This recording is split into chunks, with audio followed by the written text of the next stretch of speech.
All right, guys. Good, beautiful morning from Blairsville, Georgia, mile 31 of the Appalachian Trail. So this morning, man, Mary's gonna go ahead and take it away from here and tell us what's going on with the water and weather. And then after, we'll do a little bit of trail chatter. I've got some news going on about some hikers, injuries, deaths, and then Mary has a bunch of stuff going on over here that can help hikers. All right, man. Or outdoor enthusiasts, really, man. We're just doing like everything, man. All right, go ahead, Mary. Thank you, Donald. You're welcome. Excuse me. Good morning, everybody. It is 59 and clear here in Blairsville this morning. Today we're looking at a high of 76 with partly cloudy and a stray shower or thunderstorm is possible. And then tonight, 57 for a low, mostly cloudy. The winds will be light and variable. Up on Blood Mountain today, we're looking at a high of 72 with a slight chance of rain between 10 a.m. and 2 p.m., and then a slight chance of showers and thunderstorms after that. It will be partly sunny later on.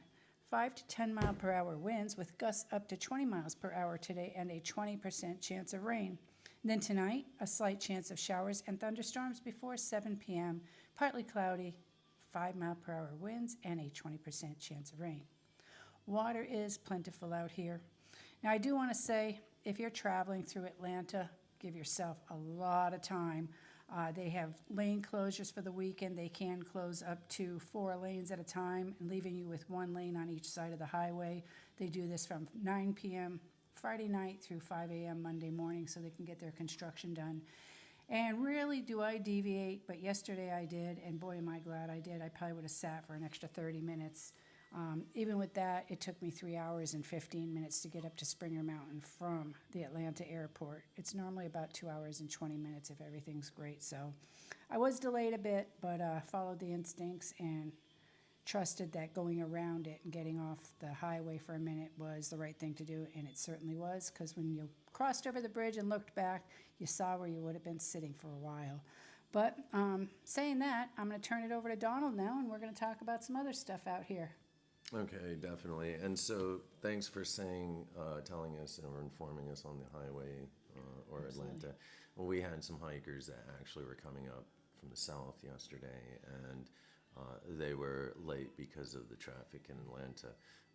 When people when people GPS, if they're coming from Florida and coming up 75 or 441 or whatever you're going to do to get up in here, or 95 and cut across, whatever you're going to do, man, make sure if you're going to drive through Atlanta, when you GPS it, man, add an extra hour. You just have to do that, man. It depends on what time you're looking at the GPS and what's going on down there. I mean, Atlanta, in the last few years, we've noticed that the traffic has gotten thicker It and sure has. worse, and Sure you has. really have to be careful down there. There's a lot of people speeding and cutting you off, and it's one of the worst cities, I think, to drive through.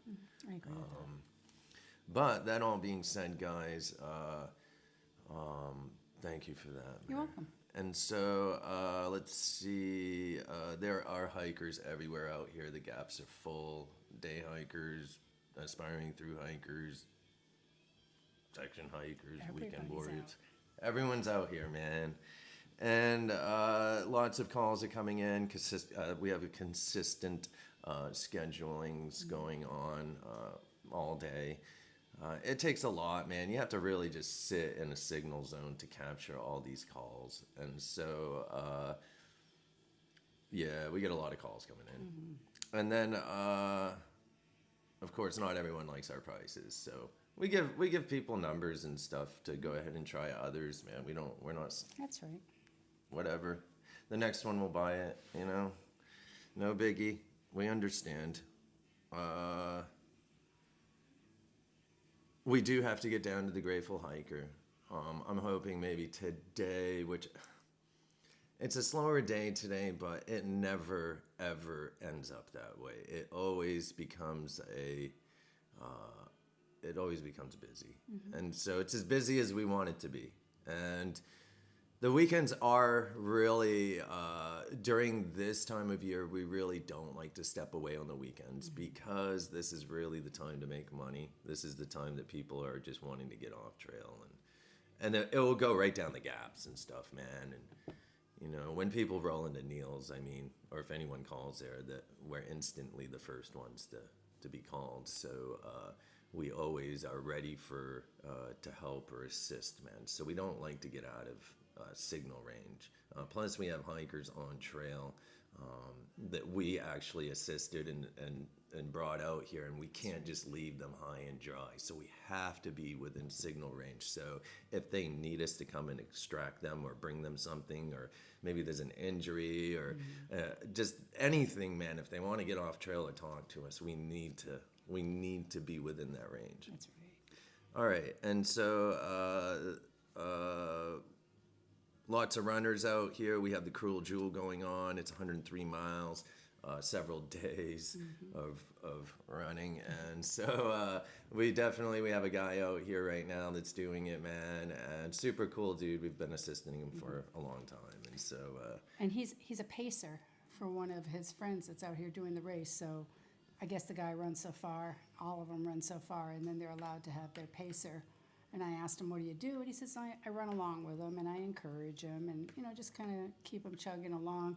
He told me that it was about 33,000 feet of elevation gain.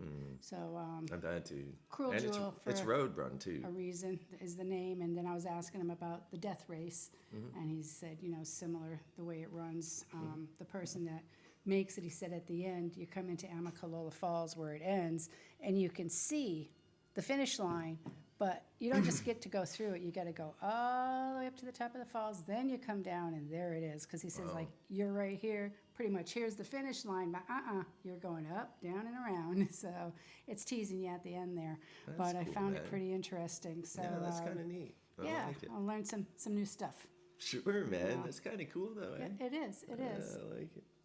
All right, and so that's what we have going on for the Cruel Jewel. Now I want to move on to a little bit of what I've been seeing for news and injuries and deaths, man, on trail, man, which is super, super sad.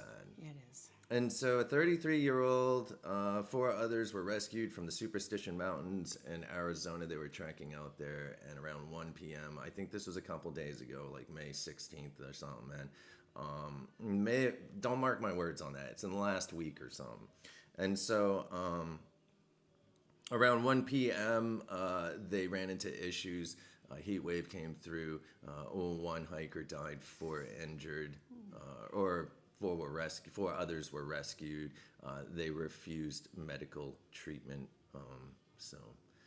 Not sure what went on there, man, but I'll study more of it as time goes on if there's more to the story. The man who fell 400 feet climbing in North Washington, the one survivor sustained internal injuries. He did refuse medical treatment, but after went to the hospital and found that he had internal injuries and some brain trauma. He was the only survivor out of the 4. They fell 200 feet, free fall, hit the rocks, and then tumbled down the side of the mountain for another 200 feet until they came to a stop, man. 3 dead.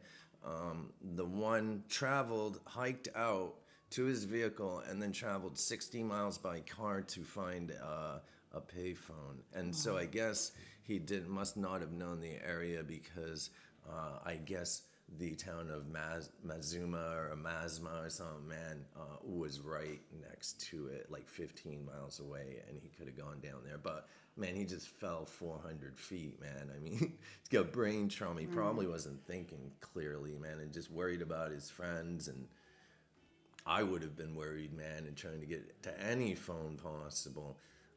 Unfortunately, man, once again, What a horrible thing to have a had. GPS, man, SOS, Garmin, Spot, man, satellite phone. You can rent these satellite phones, man, from Iridium, and same with the Spots. I think you can even rent them, man, for a week or 2, and then you can give them back or whatever, man. You rent them for $100, but I mean, you can buy one for 200, and I think it's like a couple $100 for probably under $1,000. Don't mark my words on this, but under $1,000 you have your life. You know, it's a safety net. I think it's that's a good not thing to carry. Yeah, it's one piece of equipment that I think everyone should be carrying in the backcountry.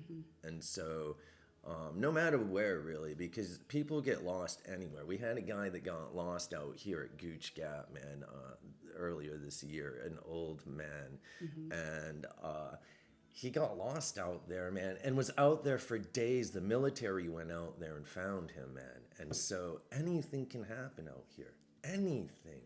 And that little gadget there, that Spot, that Garmin, I used to think they were stupid, man. I did, man. Because I grew up in the woods, man. But I don't know, man. I got a good sense of direction too. But anything can happen. Anything can happen out here, and I don't think they're stupid anymore. I think it will save lives, and I've seen it save lives, man. And so we have people that text us all the time on those Garmins, man, all the time. And so, like Mary was saying, you can get one, man, and get insurance, like an insurance, man. And when you press that SOS button, it's covered by that insurance. So a few more dollars, man, to have your life on a tether. You know what I mean, man? I just think it's a smart move. So, yeah, unfortunately, man, 3 people died. God bless them, man. Very sad. It's super sad.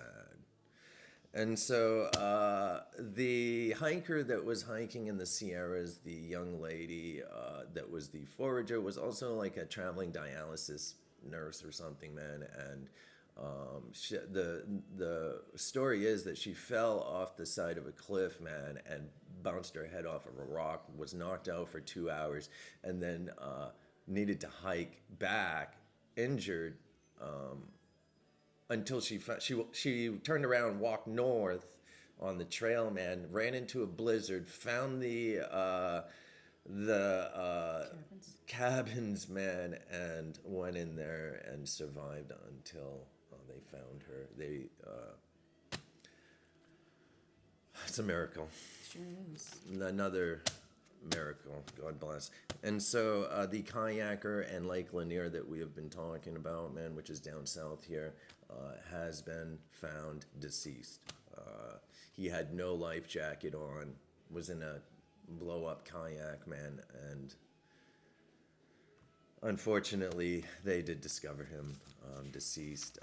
The story is, I've been following it a little bit, and so a person found the paddle and stuff, man, and didn't put 2 and 2 together till he saw the news, and they started to search further, and they discovered the kayak. I guess 2 seats were deflated, and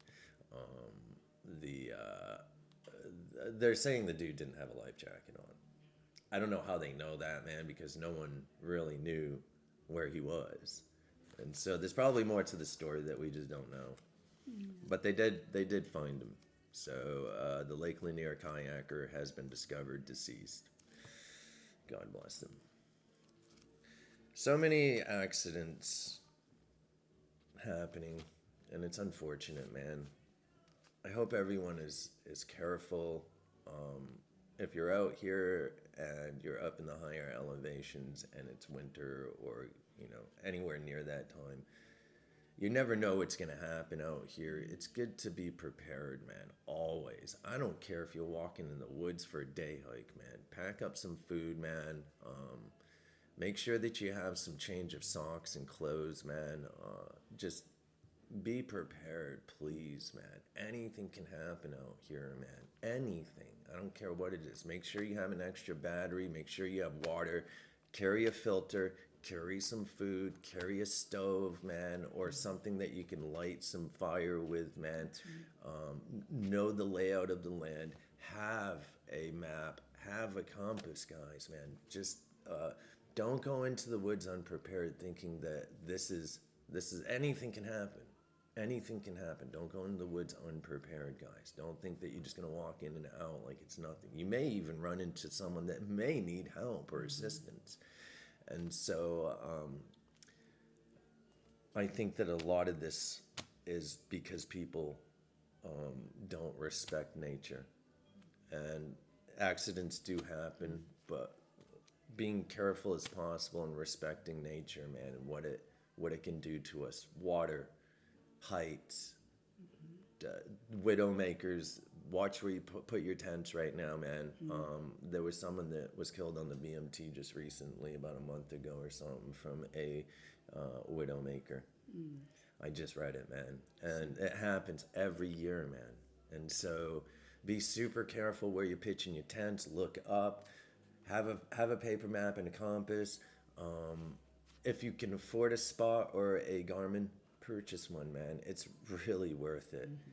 Know the area that you're hiking in. Study it, study the layout, and don't depend on electronics. I mean, yes, have your electronics, have extra batteries, but don't depend on those.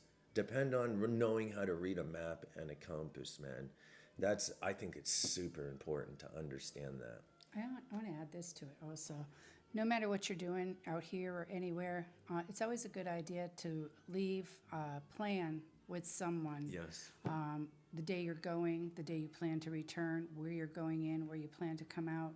That way, if the time goes by when you should have returned home, somebody's not heard from you or anything, they have something to work with, because somebody knows at least an area of where they can search for you.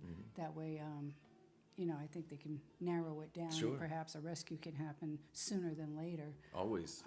So it's always a great idea to leave a plan of something with someone that you trust that will be looking for you if you haven't returned.